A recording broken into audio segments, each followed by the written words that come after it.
So yeah, I think Limon, when I was reading about it, seemed very appropriate as a method or a way of working because it seemed very natural. Yeah.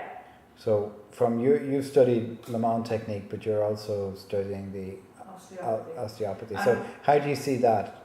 Can you talk about that? It's like the two, it's like osteopathy and Limon are the Limon technique, as I understand it, are really talking about the same things on at some level. That it was like, for me, Limon, when I started to learn Limon technique, it was like, oh yeah, this makes sense. In a bodily way, in that it's as if Jose Limon sort of thought about the body, analysed how the body moved, maybe like consciously or unconsciously, I have no idea what his process was, but he understood how the body moved, and what he did was from this is how much awareness we have of how we walk or how we move or how our arms swing when we walk, and he magnified that into this kind of an awareness. Or perhaps this, I don't know, and that, okay, so you're just walking and your arms are swinging when you're walking because you do that because your body naturally goes into opposition when you're walking. Left arm, right arm, left leg, right arm, left arm, opposition. But even that motion, he thought about it for a while and he got this is where he went with it, and then he brought in the body and he brought in the triplets, the drop to, the drop to, and there's that moment of suspension, the drop and then the suspension, and it's like as if it's the same thing when you're walking. You start falling and then you drop on and then you start the process all over again. It's like swing, fall. It's like when you're swinging in a playground. You swing and then you're up and you just nearly almost stop, but you don't quite before you swing back and then you swing up, and then you swing back. It's that sense of momentum that's in natural life and natural physics that Limon kind of picked out and made, sort of based the technique on. And that makes sense in the bio. Yeah, that really resonated with me, obviously, because I've done a little bit about the biomechanics. And it makes sense in the osteopathic side as well. So just talk about that. So what stuff are you coming up against, particularly in terms of your study of osteopathy and how it's used to help people later in life, that you think resonates with Limon? It's the same understanding of the natural process. I think that it's hard to put words on this.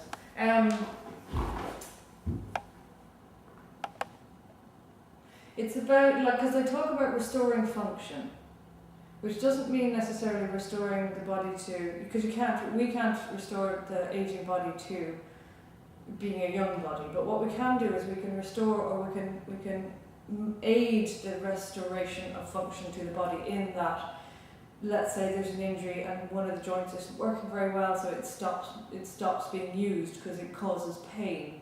So, and that has an implication on the tissues around it. The tissues around it aren't as healthy anymore because, for example, if this joint isn't working, this is your auxiliary pump. This muscle that you use to make the ankle do that is what pumps the blood back up to the whole mechanism, the cardiovascular system up here, to get reinvigorated with oxygen and pumped back down again. And if this joint isn't working and therefore these muscles don't have to do their job, then you lose that part of your health. Contribution to your health, your overall health is gone. So as an osteopath, then you would try and either manually get your hands on and restore that pumping mechanism, and hopefully restore some motion into the joint, so that the joint can do its job, so that the tissues around the joint can do their job, so that everything starts to fit back into the picture of overall well-being and health. And sometimes the way we help is by doing it for the body. That we do the soft tissue, we do the massage. We might do sort of a pumping action here at that joint. So it's an involuntary motion. It's a passive action for the patient, but it's enough to stimulate the systems going again. Or we restore the motion in the ankle so the patient can walk out and do it themselves, and in this, therefore, their function is restored. So do you but just bring it back to the Limon thing. The Limon thing is very based on natural processes anyway. Yeah. is the theory then that Limon-based dance practice is of itself health promoting? Well, I'm going to say any dance is promoting of health. Yeah, I because get I'm that. dancing. But is there something in the Limon thing that's particular? Or would there be something in the Limon technique that would be particular in terms of falls prevention?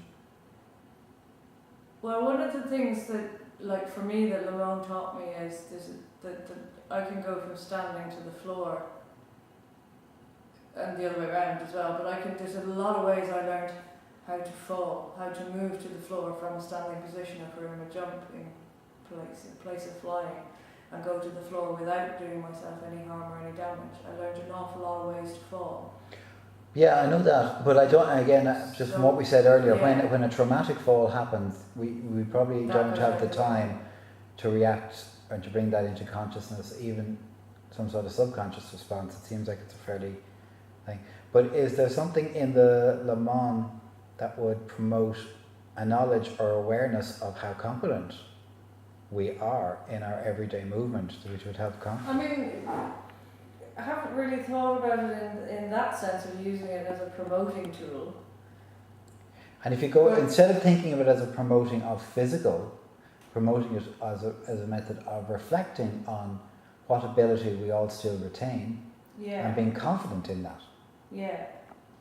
As opposed to here's a dysfunction and let's fix it. Yeah. It's let's concentrate on this is what we can do, and wow, look how complex this is, and it's all still working.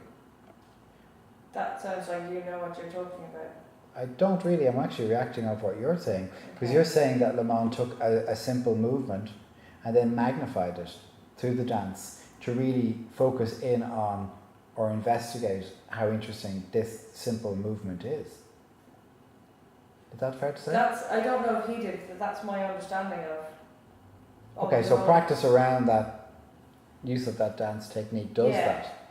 So would that in itself be health promoting, not in terms of the physical, but health promoting in terms of confidence in movement and retaining our confidence in our existing ability to move? That might be, that's what the last thing you said, the retaining your ability, the confidence, Let's try to say it again. So retaining our confidence in our existing ability to move. Okay, retaining our confidence in our existing ability to move. And I think just that could be the nugget. I think it starts with an awareness of how much we can do. Yeah. And that gives us the ability then to have confidence in. Right. So let's language that. So we create awareness about our ability to move and how competent we are in it, and by doing that, that helps us retain our confidence in our existing ability to move, and that in itself promotes wellness, not only in the physical but also in terms of our confidence to move around the world. And it's a psychological confidence to be able to function and negotiate the world we live in based on a confidence in our ability to move.